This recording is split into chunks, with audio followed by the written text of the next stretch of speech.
अस्सलाम वालेकुम, मैं हूं जावेद फ़ारूकी। आज बात करते हैं कुछ सियासी राब्तों की, कुछ हुकूमत के ख़िलाफ़ जो तहरीक अदम एतमाद है उसके हवाले से। उसमें मुस्लिम लीग नून के अंदर जो एक नई बहस जो छिड़ी है वो बड़ी इंटरेस्टिंग है। मेरा ख्याल था कि आज इस हवाले से कुछ बात करनी चाहिए, और जो एक चीज़ सामने आई है वो मेरे लिए बड़ी दिलचस्प भी है, हैरानकुन भी है। और हैरानकुन इस अंदाज से तो नहीं, हम वाक़फ़ हैं इन लोगों के तमाम जो इनका स्टाइल ऑफ पॉलिटिक्स है, और ख़ुद हमारे जो बड़े बड़े जमहूरी लीडर हैं उनका जो तरजीहात हैं वो सबके सामने हैं। यानी हम पिछले 3 साल से 3.5 साल से पंजाब और KPK के हवाले से ये सुनते हैं कि वज़ीर-ए-आज़म इमरान खान साहब ने यहाँ पर एक डमी सेटअप दिया हुआ है, और ख़ास तौर पर चीफ मिनिस्टर के बारे में कि वज़ीर आला पंजाब उस्मान बुज़दार जो हैं एक बिल्कुल ऐसे समझे कि डार्क हॉर्स के तौर पर सामने आए, और उनका कहीं नाम नहीं था, किसी भी रेस में नहीं थे वो, चीफ मिनिस्टर की रेस में। और ये कहा जाता है कि इमरान खान ने शऊरी तौर पर एक ऐसे शख्स को लाकर चीफ मिनिस्टर बना दिया जिसका कोई ऐसा नामवर वो शख्स नहीं था, सियासी तौर पर नामवर नहीं था, और वो कोई पॉपुलर फेस नहीं था, और अभी तक वो पॉपुलर फेस नहीं बन सके। अच्छा, ये बात एक तरफ तो तनकीद का बायस बनी रही, लेकिन अब जो ख़बर है वो ये है कि मियां नवाज शरीफ को भी एक उस्मान बुज़दार की ज़रूरत पड़ गई है। वो उस्मान बुज़दार ये वाले नहीं हैं, वो उस्मान बुज़दार वो अपनी पार्टी में से कोई उस्मान बुज़दार ढूंढ रहे हैं। कहानी ये है कि जो एक हमने सुना, आपने भी सुना होगा कि गलगला है बहुत ज़्यादा कि 4 लोग हैं जो मियां नवाज शरीफ से मिले, और उन्होंने अपने आप को आइंदा जो इंटरम सेटअप है उसके लिए एक उम्मीदवार के तौर पर पेश किया।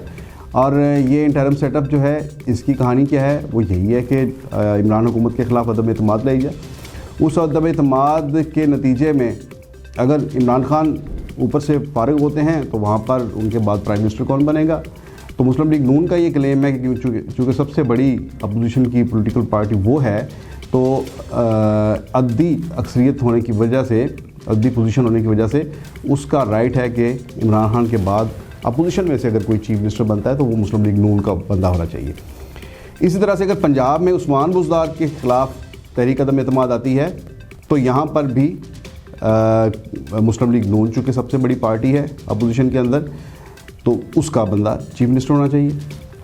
तो इन 2 पोजीशनों के लिए मुस्लिम लीग नून के अंदर एक रेस लगी हुई है, और मुस्लिम लीग नून के बड़े कदावर 3-4 शख्सियात हैं जो अपने आप को पेश कर रही हैं।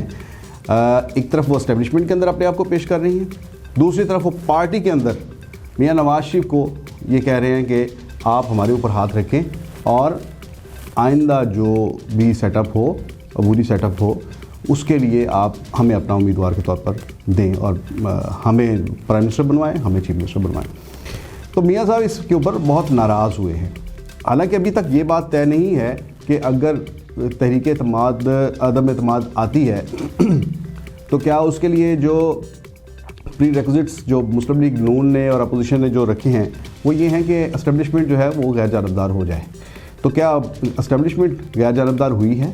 क्या उसने यकीन दहानी करवा दी है? अभी तो ये भी पक्का यकीन नहीं है कि वो तहरीक अदम एतमाद को कामयाब होने देते हैं या नहीं होने देते। लेकिन बफ़र्ज़ बहाल आप हाइपोथेटिकली हम सोच भी लें कि अगर अब एस्टेब्लिशमेंट जो है वो गैर जानबदार हो जाती है और वो कहते हैं कि अदम एतमाद आप लाएँ और आप कामयाब करवा सकते हैं तो करवा दें। हमने मान लिया कि हुकूमत की इत्तेहादी जमातें भी अपोजिशन के साथ मिल जाती हैं, अदम एतमाद कामयाब भी हो जाती है। तो उसके बाद एक और चीज़ जो अभी तय होनी है वो ये है कि क्या अगर अदम एतमाद आती है तो उसके बाद जो अगली हुकूमत होगी वो 2023 के इंतखाबात तक काम करेगी, यानी रिमेनिंग जो टर्म है 1.5 साल की उसके लिए होगी, या 4-6 माह का कोई ऐसा इंटरम सेटअप आएगा जो इंतखाबी इस्लाहात ये वो इसके ऊपर काम करके तो अगले इंतखाबात के लिए सिर्फ वो सेटअप आए। तो ये सारी चीज़ें अपनी जगह पर हैं, लेकिन मुस्लिम लीग नून के अंदर से वज़ीर आज़म और वज़ीर आला के उम्मीदवार बनने शुरू हो गए हैं, शेरवानियाँ उन्होंने सलवानी शुरू कर दी हैं। ये बात मियां नवाज शरीफ साहब को बहुत नागवार गुजरी है। جو ایک لاہور سے تعلق رکھنے والے ان کے رکن اسمبلی ہیں، وہ بڑی دیر سے ان کی خواہش ہے کہ انہیں پنجاب کا چیف منسٹر بننا چاہیے، تو انہوں نے کہا ہے کہ مجھے پنجاب کے لیے آپ کہیں. اب میرے ساتھ تو جناب ہیں میاں شہباز شریف بھی میرے ساتھ ہیں، اور باقی بھی مسلم لیگ نون کے اندر بہت سے لوگ جو ہے وہ مجھے سپورٹ کریں گے، اور وہ یہ بھی کہتے ہیں کہ مجھے اوپر والے بھی ایکسیپٹ کر لیں گے. اسی طرح سے جو وزارت عظمیٰ ہے اس کے لیے 2-3 جو لوگ بھاگ دوڑ میں لگے ہوئے ہیں، ان کا بھی یہ کلیم ہے کہ پارٹی کے اندر بھی جو ہے انہیں سپورٹ حاصل ہے اور اوپر بھی ان کے لیے سافٹ کارنر موجود ہے. تو ہم نے تمام اپنی فیلڈنگ لگا لی ہے، آپ بس میاں صاحب ہمیں گو ایڈ دیں، ساڑھے سر پہ ہاتھ رکھو اور مجھے چیف منسٹر بنوا دیں اور مجھے پرائم منسٹر بنوا دیں. یہ باتیں سابق وزیر اعظم نواز شریف کو بالکل اچھی نہیں لگی. انہوں نے کہا بالکل یہ بات آپ کی اچھی نہیں لگی، یہ آپ اپنے طور پر وزیر اعظم بنتے جا رہے ہیں، مجھ سے کسی نے پوچھا ہے.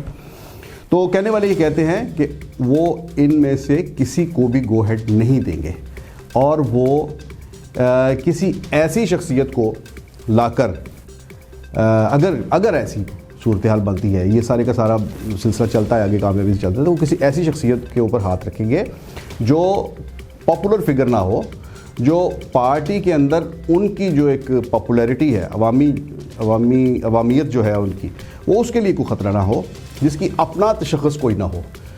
تو وہ تو پھر وہی ہے کہ مسلم لیگ نون کے اندر بھی کوئی بزدار وہ ڈھونڈ رہے ہیں، مرکز کے لیے بھی اور پنجاب کے لیے بھی. تو یہ بات میاں نواز شریف کی جو سیاست ہے اس میں نئی نہیں ہے. آپ جو لوگ جانتے ہیں میاں نواز شریف کی سیاست کو، ان کی تاریخ کو، تو جو 1990 میں جو ان کی حکومت آئی تھی، تو اس میں انہوں نے یہاں پر جو چیف منسٹر بنایا تھا وہ کس کو بنایا تھا؟ انہوں نے اپنے بھائی کو نہیں بنایا تھا، انہوں نے غلام حیدر وائیں کو بنایا تھا. غلام حیدر وائیں جو مسلم لیگ نون کے ایک ورکر تھے، اور مسلم لیگ نون کے ورکر سے زیادہ وہ میاں نواز شریف کے تابع دار گردانے جاتے تھے. تو اسی قسم کی ایک تابع فرمان قسم کی، بڑی تابع دار قسم کی ایک شخصیت جو ہے، یا 2 شخصیات جو ہیں، انہیں مسلم لیگ نون کے اندر ان کی تلاش ہے. اور جب ایسی کوئی شخصیت مل جائے گی انہیں، تو اس کے بعد پھر وہ بھی تحریک عدم اعتماد کے حوالے سے اپنا کنسنٹ جو ہے وہ اپنی دے دیں گے اور آگے بڑھیں گے. تو جب تک کوئی ایسا بندہ نہیں ملتا، تب تک یہ تحریک عدم اعتماد کا سلسلہ جو ہے یہ بھی آگے نہیں بڑھے گا. انہی الفاظ کے ساتھ اجازت دیجیے، اپنا بہت سا خیال رکھیں. اللہ حافظ.